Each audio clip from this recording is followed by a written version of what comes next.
Love जिहाद को लेकर तमाम कानूनों को लेकर चर्चा होती है।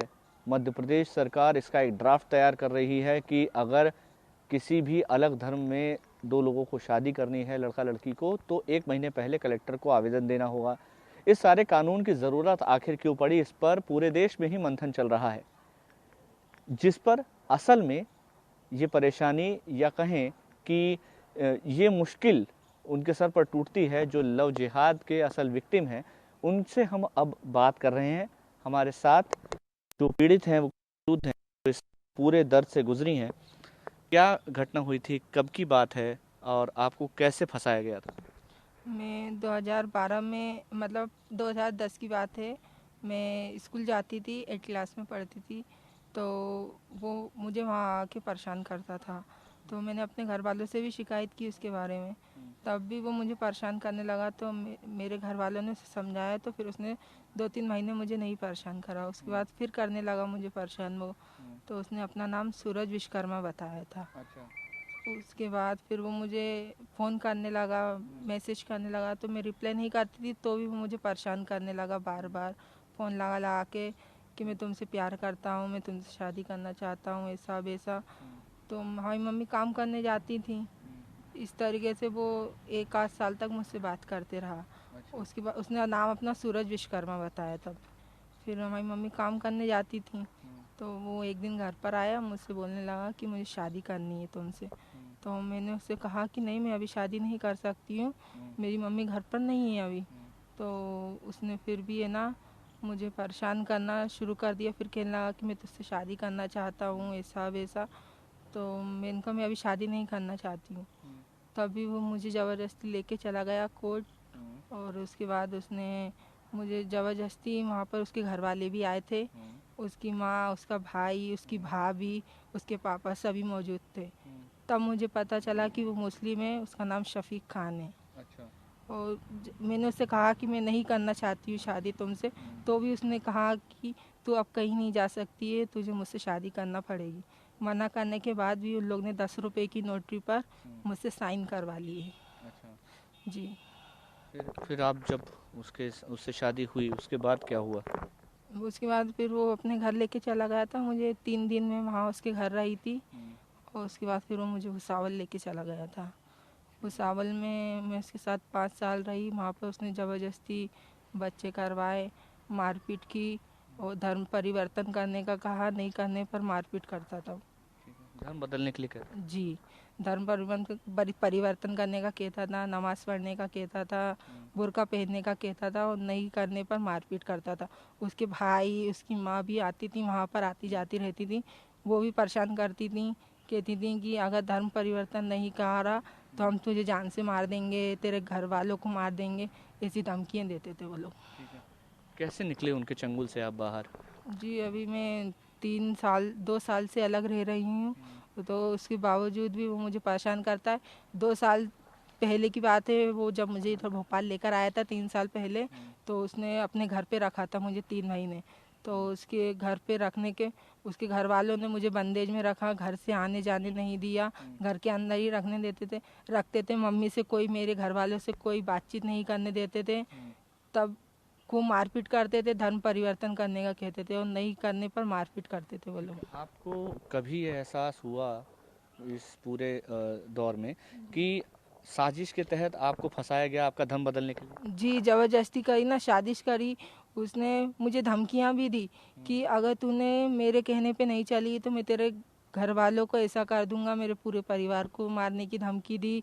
एक शादी सी थी, मुझसे कहा उसने कि तो मुझे बाद में पता चला कि उन लोग को पैसा भी मिला इस मुझसे शादी करने के बाद, मस्जिद से। अच्छा। उसने कहा कि मुझे 4 लाख रुपए मिला तेरे अच्छा। से शादी करने का। हाँ, मैंने उससे कहा कि मैं आना चाहती थी, तो वो मुझे भुसावल से भी नहीं आने देना चाहता। किसने किसने दिए 4 लाख रुपए? मस्जिद से मिले उसे, उसने मुझसे ये कहा कि मुझे मस्जिद से तेरे से शादी करने का पैसा मिला है।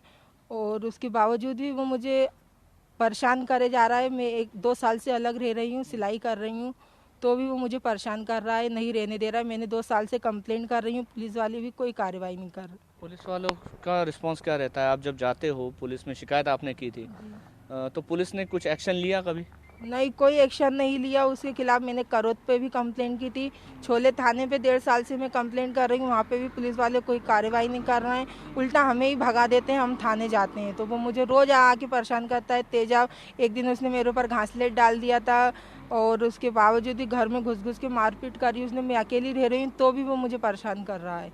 घर में घुस के, मैं किराए से रहती हूँ, हमारे घर वाले एक्सेप्ट करते नहीं, हमारे भाई लोग हमें, तो मैं सिमाई मम्मी रखती हैं हमसे, और क्या कहते हैं ना, हम किराए से रहना है तो वहाँ से भी कमरा खाली करना पड़ता है, उसके पीछे वो परेशान इतना करता है आके। सरकार कह रही है कि हम कानून ला रहे हैं, धर्म स्वतंत्र अधिनियम 2020, 5 साल की कैद होगी और तुरंत उसको गिरफ्तार किया जाएगा, गैर जमानती अपराध होगा। आपको लग रहा है कुछ उम्मीद कि इस तरह की घटनाएं रुकेंगी आगे?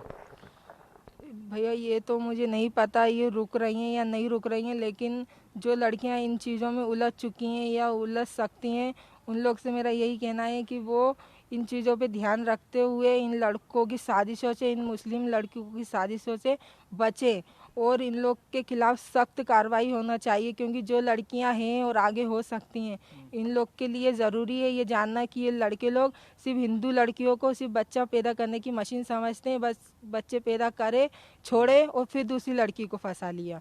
मेरे ऊपर उसने तेजाब डालने की कोशिश करी और अभी भी मेरे भाई को, मुझे, मेरे घर वालों को धमकी दी जा रही है कि कहीं दिख मत जाना तो हम जान से मार देंगे, तो ऐसा कर देंगे। इसके पीछे मैं कहीं रह नहीं पा रही हूँ। ये लव जिहाद?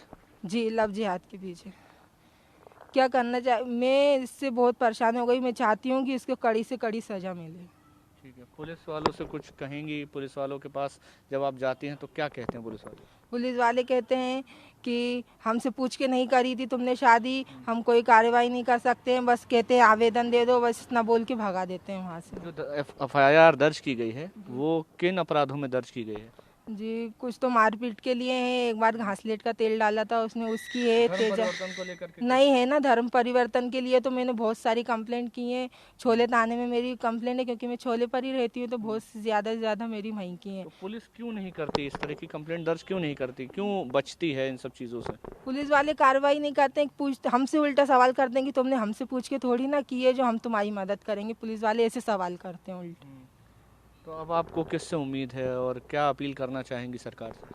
मैं बस इतना चाहती हूँ कि मुझे न्याय मिले। मैंने करी थी, लेकिन उसने मुझे ना तो अच्छे से रखा, उल्टा मुझसे मारपीट की और मुझे जान से मारने की धमकी देता है, और सबसे बड़ी बात, मुझसे धर्म परिवर्तन कराने की कोशिश की गई।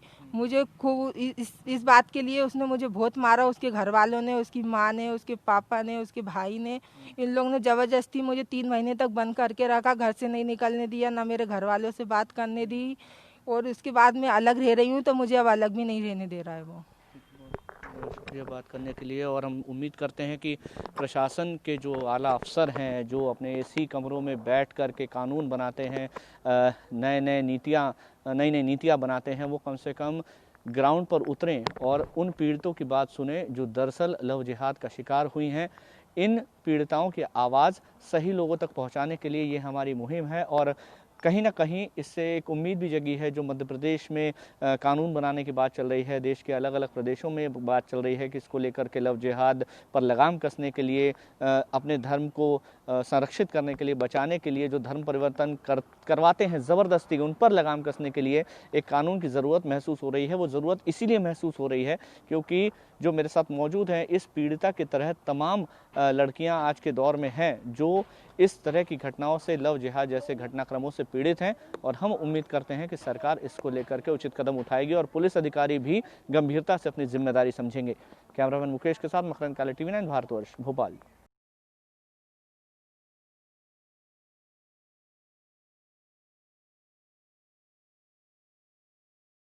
अड़ी सोमवार से शुक्रवार शाम 6 बजे सिर्फ TV9 भारतवर्ष पर।